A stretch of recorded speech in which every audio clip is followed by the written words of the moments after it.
Part of me had intended to save this for yesterday. The other part had intended to possibly just subvert the project altogether. Um, but there is a continuous urge to just want to speak about an issue I've kind of touched on in the past, but not really gone in depth about. And it is the attribute or feeling of depression. And part of my choice for speaking about it for the upteenth time, or however many times I've done it, is related to this feeling of basically taking the theory that if you just get something out of mind or out of sight, it will go away. And trying to test that theory by not thinking about it, not speaking about it. But then it just all kind of starts coming back to you and pushes forward to cause you not to want to try that claim anymore or validate that belief. Now, a lot of times when you have it, at least from my own experiences with it, is effectively going a day or two, maybe even a week, and you're all right, and you have maybe one relapse. Think about something awful or some feeling that's not pleasant for a small amount of time. I know as I was going through my day to day, it was only when I decided to have an outing and just be among a group of individuals of all different kinds of backgrounds and genders and demographics that it started pushing back. And you could consider that a trigger, something that you can't control that reminds you of something else. So, for example, let's say I don't know, you're a person who wanted to be a baseball player, and you I don't know, broke your arm, or there was something that prevented you from pursuing any further, and this was your lifelong ambition. You always wanted to do this, and so you say, okay, well, you know what? To stop thinking about baseball, I'm just going to turn off all the baseball games. I'm going to ignore all the news about it. And one day you're out going to the drugstore and you see somebody wearing a baseball uniform that might remind you of your aspiration to once play that sport. If you're a guy who are a woman that wanted to be married by the time you were, I don't know, in your mid 20s, and you've gone out and spoken with loads and loads of people of the other gender for this endeavor and had them turn you down or say no or decline. And you've tried to be patient. You've said to yourself, well, somebody might do this sporadically or just sporadically, and show up out of the blue. But then you start seeing people who are actually have what you wanted of being married by this point in their life, at this particular age or whatever.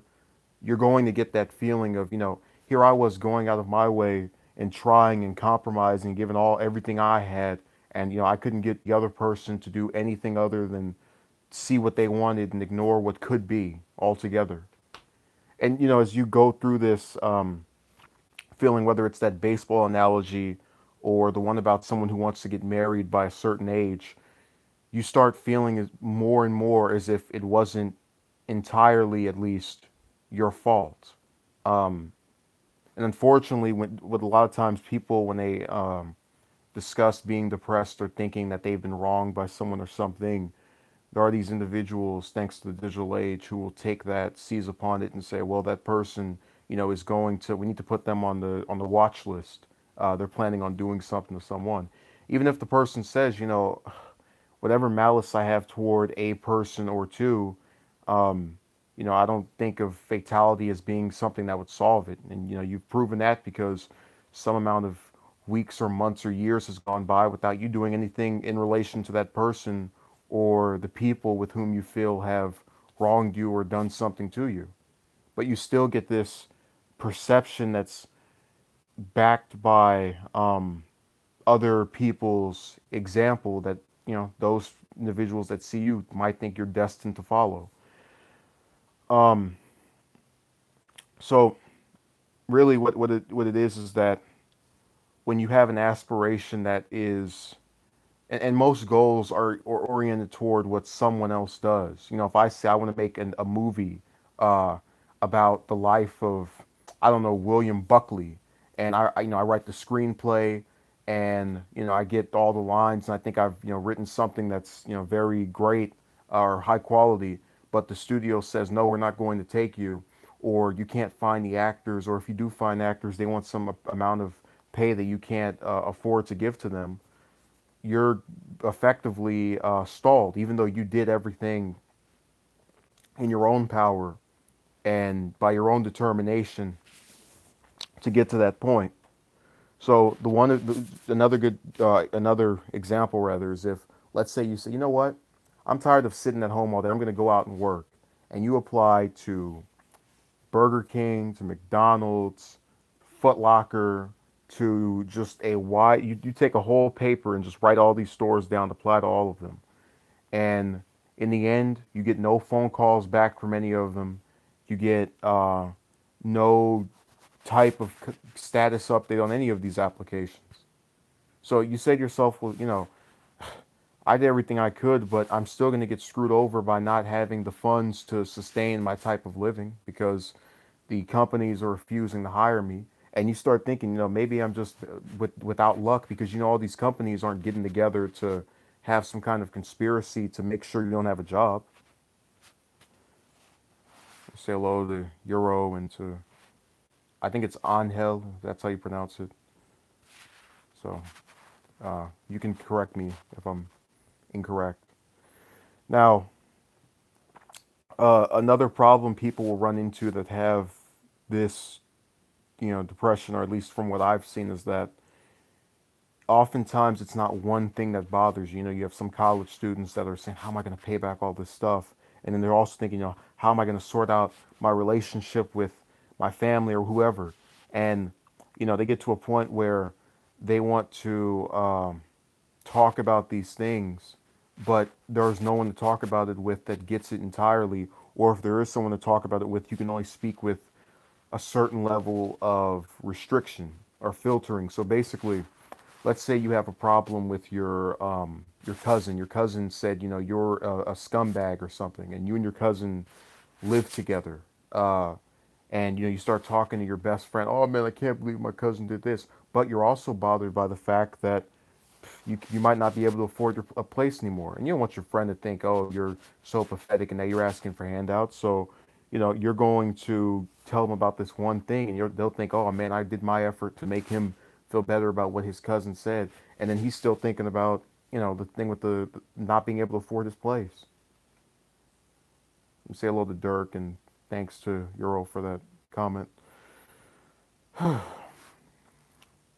You know, the part of this that kind of gets me the most is that one of the reasons for my own filtering is that we have this era where there is a lack of humanity that people display in their comments. So they just go and write whatever they want, no matter how nasty or um, disparaging it is.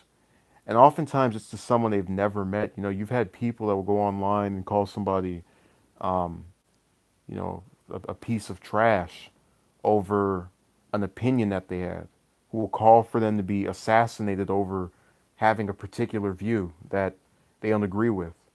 And you know, you as the person who's on the receiving end of that is going to say, well, all I was doing was trying to express myself and give some justification for how I felt. You know, this is ultimately what causes a lot of individuals who think that their views might be unpopular, whether it's political or personal, to subvert from speaking with most others. You know, personally, it's become more apparent to me over the course of the last couple of years that most people, at least speaking in terms of just wanting to contact you back, are not going to make the effort that I feel I have in many of my interactions. I mean, I could at this point give you multiple examples of both males and females that, you know, I messaged and then they stopped responding back, and then, um, you know, I was supposed to deal with it. And then, you know, you get to a point where you say to yourself, well, um, this is the way life has to be. And the worst part is it's not just their refusal to speak to you that bothers you, it's the perception that comes around with it. If you have a guy, for example, who says, you know what, I want to have 8 friends, and he starts messaging 30 people, and out of the 30 of them, only 4 of them actually respond to him with any consistency, every day or couple of days, he's going to think to himself, well, I tried the best I could. But then someone who doesn't know the struggle he has is going to say, aha, that's why you don't have any friends. Yeah. So you see the same pattern repeated with um, relationships. You'll have people who will say this person is an incel because he doesn't have a girlfriend or something, and you'll have someone who will say, this woman is too picky because she's not with, uh, you know, the nearest guy down the street. But you get to a point where you say to yourself, well, the incel guy that you're speaking of or trying to disparage went out and spoke with 30, 40 women, and a lot of which said, hey, you look good, and I think you're smart. And for whatever reason, they chose not to capitalize on these supposed good attributes that they said he had. So when he gets, them complimenting him, but also not wanting to be with him, and all of their friends saying, oh no, it's just this person's taste, um, you get to this point where you say to yourself, well, what else can I do? This is someone else's decision. Um, and that's kind of how life is at this point, where a lot of times we get disillusioned and disparaged and just kind of feel as if there is no purpose in just continuing to speak with a majority of people because of the choices made by others. I chose to speak to you and tell you about why, you and I would be good together. And then, you chose to talk about all the things that could go wrong and to say, no, thanks, I'm good.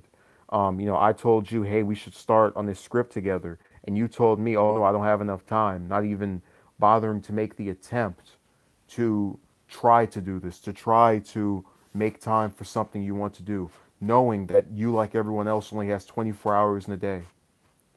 And that no matter what, you're never going to get to a point where you can just sit home and do nothing for days on end. And that it's better to just sit there and do a little bit each day until it's over or it's finished, as opposed to, well, I'm going to assume that I have 10 more years to go and fool around and not do what I actually want to see fulfilled. Let me just get back to you in so much time. AB says, want guy who's smart and fun. Maybe you come off as being way too serious. It's kind of funny that you say that because I've actually had a number of them who made the claim that I was, and I repeated this yesterday in the stream I did about the that character there. You'll know who I'm talking about, where she made the claim that you're too immature, in spite of the fact that the interactions we had ended as a result of her decision to insult me over something that someone else said, which I would think would be the definition of immaturity. Um, but what I find right there is kind of ironic that I've been called, even to this day, immature, uh, only, for someone who's watching this to say, oh, you're coming off as too serious or too to the point. Or so I've kind of gotten, and this goes back to the depression thing. You are too much of one thing while concurrently being too much of the other thing. You're too, for example, if someone says, oh, well, you're too relaxed because you sit there and you go, oh, man, I can handle this. No problem. Let me just go through with this and do whatever. And then, you say, okay, well, this person thinks I'm too relaxed. So, yeah, we're going to do this. We're going to, then, oh, you're too serious. So at that point, you kind of throw your hands up in the air and you say, what else can I do? It's just like if you're a person who wants to, I don't know, break out on YouTube, and you make a video where you sit in front of a camera and don't really edit it. You just kind of speak off the cuff, and someone says, "Well, the reason you're not blowing up is because you're not taking the time to have some great looking background and have your stuff be edited." So then you put out edited videos, once, twice a week because people are saying, "Oh no, every if you put one out every day, then that's going to be too much content for someone to take in," and then you don't see any difference. So you feel as if, you're damned if you do, you're damned if you don't. Is that really that insane of a view to have? That if you do both things concurrently and, you get no different result, you feel screwed. So Maji Bad says, hey, say hello back. But yeah, AB's comment is very, very ironic. Um, I don't know what else to really say regarding his or her claim. I don't know. People have all kind of hidden genders on here, so I just really kind of wanted to give my perspective on what, not necessarily what causes depression, but what it's like. And sometimes it can be that thing where you just constantly feel this missing piece to you. A lot of people talk about their depression because someone they knew died, for example. And people say, "Oh, you're so negative," but realistically, you can't bring that person back. And according to some of these atheists, you're never going to see that person again, even after you die. So, what other feeling can you have but to say, "Man, you know what? Life sucks." What other feeling can you have in that scenario if you're really missing a person who's no longer alive? Um, and people are saying philosophy. No, I'm not. So you can educate me on that. Tell me about Dear Arthur. And I don't say that to make fun of you or anything, but according to AB, I'm too serious, so I have to kind of make a joke as you ask me a question. I can't just be to the point and answer it. No, it's problematic. But yeah, you get momentary emotional highs as well. Oh, I just won this competition. Oh, I just passed this test with an A. Oh, I just graduated from this university. But then you stop and say with yourself, wait a second, was that thing that was just nagging at the back of my head finally resolved? Was it concluded? For example, I was really bothered by this one project I was doing that felt as if it was never going to end. And then I started kind of moving faster and faster on that to where it did feel feasible that it wouldn't take forever. And then I kind of stopped back and said to myself, wait a second, that other thing that was bothering me before, that's not going away.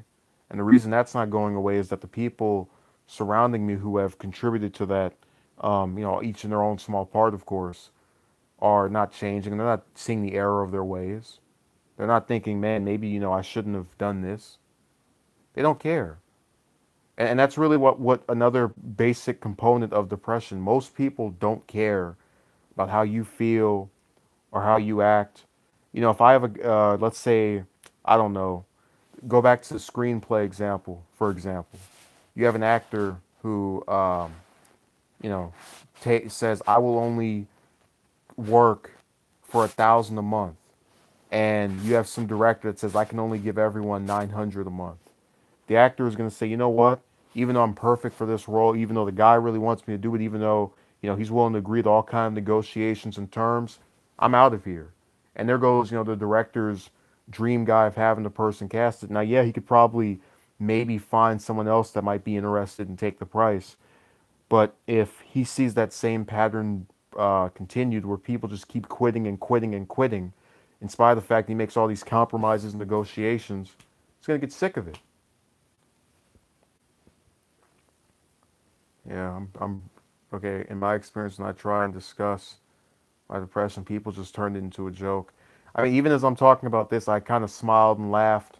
Um, you know, there is it's a self-deprecating humor that I've grown accustomed to because in reality, people don't take most things seriously anymore. That's why you have people who, will have sex without condoms and abort children without a second thought.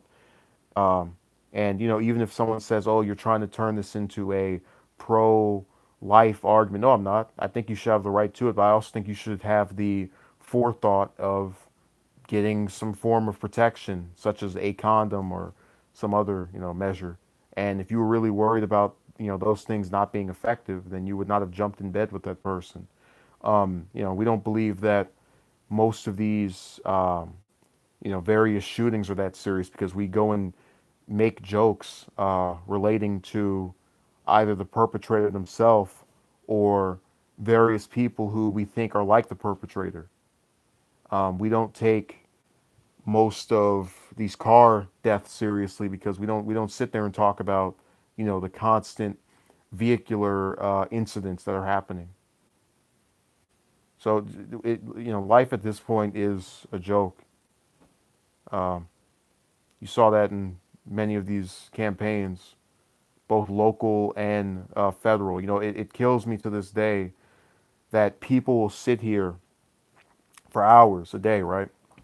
And they will become so invested in, if it's an election year, what presidential candidates are talking about and what they have to say about each other. But if it's their local election for their senator or their governor or their mayor, it won't even make 5 seconds on local news. And I kind of chalked it up back in the eras of the 90s, early 2000s, because technology wasn't as advanced as it was. So I could kind of see where people would just vote for whoever. But in the current era where you have PolitiFact and these other websites that go out of their way to try and clarify things, people are still behaving the same way where they just don't feel the need to give any attention to things that are more likely to have a direct influence on their life. Okay, BLK says, yeah, people are more selfish than ever. People just don't care. Uh, what else is on here? I want to make sure I'm not missing anyone else's comment. Okay, Euro says I can't post the link. Yeah, I don't think anyone can post a link in a live stream except for the person who's live streaming. So that probably is the reason why. I'll check it out if the video will actually be published on my account as opposed to I have to give you the link. That's just another strange thing that's been going on with a lot of my content now, where unless I record it in advance and upload it, it just stays waiting for the HD copy to come up. Which I don't care about this thing being in high definition if what I'm saying is clear and um, you know available to be heard and not misinterpreted. It's not really something that bothers me. How clear the picture is. Okay. What else is here? Um. So I guess to properly come to a conclusion with this, I would wager that you are going to see more people because there is an inherent problem with American society and I guess maybe just society in general. And I kind of feel a little strange because the people I see that are from the era of it not being, terrible and awful, they're aware of many of the faults of, the current years, but they just don't. They have this kind of reluctance to see it in people that are directly related to them. So, for example, you might have someone's great grandma who came, who was at this point maybe 90 or 80 years old, who will see, you know, um, some guy pump and dump some woman and leave her with a child that he's not going to take care of and say, oh, that's despicable and how could he do that? But if her own great grandson or grandson decides to do that, she's not going to fault him for it. Oh, well, that's just how he is. It's that kind of acceptance where we have this thing where if it's someone that directly is relating to us, we can't really, we know we ourselves wouldn't engage in that behavior, but we feel this reluctance to condemn it. Um, and it ultimately is part of the reason why this has been allowed to fester and continue because you don't have most people of not even just of past eras, but who are contemporaries, that aren't following along with the pact. They won't go out and say, yeah, this is wrong, and they're a lot less likely to be irresponsible with their choice of rhetoric. For example, a lot of us make these accounts on social media where we just kind of keep to ourselves. You have a lot of people who will actually take a picture of someone or a video and just start trashing that person over and over and over and over again. They think in their head, well, it's just me and my buddies clowning around. Um, and very little as they're making all of these nasty remarks think to themselves, well, that person, might eventually see this public post because it's one thing to just say, you know what, I'm going to take this picture of this person and in the privacy of a phone call with my buddy, I'm going to discuss how awful they look or how, dumb they sound because then the person will never have a chance of knowing how you felt about them. It's kind of the equivalent of keeping something in your head and not just blurting it out for the world to see. But when you post it on, Twitter, for example, that's an archived, thing that that person could see at any other point, whether it's in 3 months or 3 years. And that kind of those kind of comments usually, especially if they're not constructive, do tend to hurt the feelings of the person involved. But now you run into this kind of if dual problem where if you are a male that is bothered by that, you're called all kind of terms that are trying to disparage your masculinity. Uh, and maybe if you're a woman, you're told to just grow up. So it can go bad either way, is what I'm saying. That it can negatively impact that person. And really, my policy on insulting others is that I generally try to go after whatever they're saying in particular, as opposed to a lot of the little bit more name calling type comments. So that's my philosophy. And again, if I do that, it's still directly after I've been struck back, as you saw yesterday. So I hope this is given some window into what I'm thinking or perceiving. I'll have something else out tomorrow. Thank you for watching. Have a good day.